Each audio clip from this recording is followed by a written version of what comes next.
আজি ডিব্ৰুগড়ত ৰাজ্য চৰকাৰৰ গুৰুত্বপূৰ্ণ কেবিনেট বৈঠক বিয়লি 4 বজাত মুখ্যমন্ত্ৰীৰ অধ্যক্ষতাত অনুষ্ঠিত হ'ব বৈঠক ডিব্ৰুগড়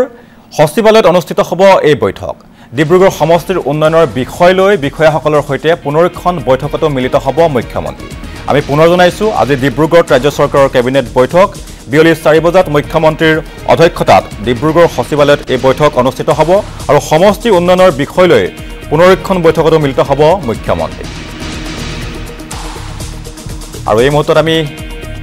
ফোন লাইনত সংযুক্ত হৈছো আমাৰ Dibrugarh senior bureau chief Suraj দত্তৰ সৈতে হয় সুৰজ পুনে আহিছো আপোনাৰ কাষলৈ যেটো আজি বৈঠক অনুষ্ঠিত হ'ব কেনে ধৰণৰ প্ৰস্তুতি আপোনাৰ পৰা সবিশেষ জানিব বিচাৰিছো সুৰজ হয় ডিব্ৰুগড়ত যি কেবিনেট বৈঠক অনুষ্ঠিত হ'ব মুখ্যমন্ত্ৰী যি মিনি সচিবালয় আছে সচিবালয়ত এটো নিয়মীয়া কেবিনেট বৈঠক মুখ্যমন্ত্ৰী যেতিয়া ডিব্ৰুগড়ত উপস্থিত থাকে সচিবালয় ইয়াত কেবিনেট বৈঠক পূৰ্বতে দুবাৰ অনুষ্ঠিত হৈছে আজিও নিয়মীয়া কেবিনেট বৈঠক অনুষ্ঠিত হ'ব বিয়লি 4 বজাৰ পৰা কেবিনেট বৈঠক অনুষ্ঠিত হ'ব কেইবাগৰাকীও মন্ত্ৰীসভাৰ সতীৰ্থ ইয়াত উপস্থিত থাকিব ইতিমধ্যে ডিব্ৰুগড়ৰ যি দুগৰাকী মন্ত্ৰী আছে প্ৰশান্ত ফুকন বিমল বৰা ডিব্ৰুগড়ত উপস্থিত আছে তিনিচুকীয়াৰ মন্ত্ৰীগৰাকী উপস্থিত থাকিব আৰু বাকি যিসকল মন্ত্ৰী অনুপস্থিত থাকিব তেওঁলোকে জিলা উপায়ুক্ত আয়ুক্ত কাৰ্যালয় অথবা নিজ কাৰ্যালয়ৰ পৰা তেওঁলোকে ভিডিঅ' কনফাৰেন্সিং যোগেদি এই বৈঠকত তেওঁলোকে অংশগ্ৰহণ কৰিব ইয়াৰ পাছত আজি ডিব্ৰুগড় বিধানসভা সমষ্টিৰ আজি পৰ্যালোচনা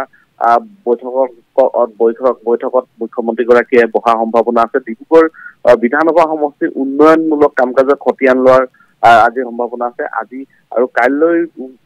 মুখ্যমন্ত্ৰীগৰাকী ডিব্ৰুগড়ত উপস্থিত থাকিব মুঠ তিনিটা দিনৰ কাৰণে মুখ্যমন্ত্ৰীগৰাকী ডিব্ৰুগড়লৈ আহিছে আজি বিয়লি উপস্থিত হোৱাৰ পাছত কাল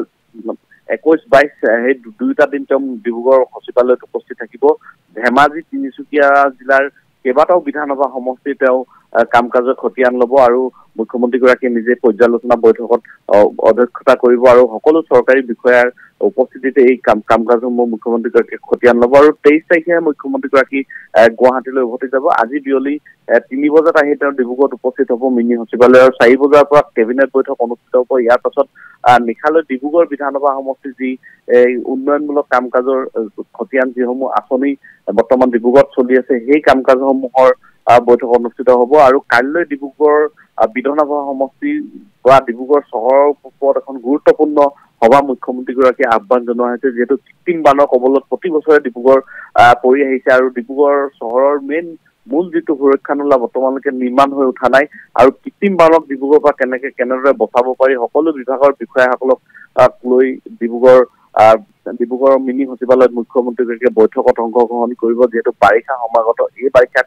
ডিব্ৰুগড়ক কেনেকে বচাব পাৰি এই বিষয়ক লৈ বিশেষভাৱে এখন সভা আয়োজন কৰা হৈছে আৰু ডিব্ৰুগড় বিধানসভাৰ আজি যিহেতু সকলো পৰ্যালোচনা কৰিব কাম-কাজৰ খতিয়ান ল'ব আৰু মুখ্যমন্ত্ৰীগৰাকীয়ে 3 দিন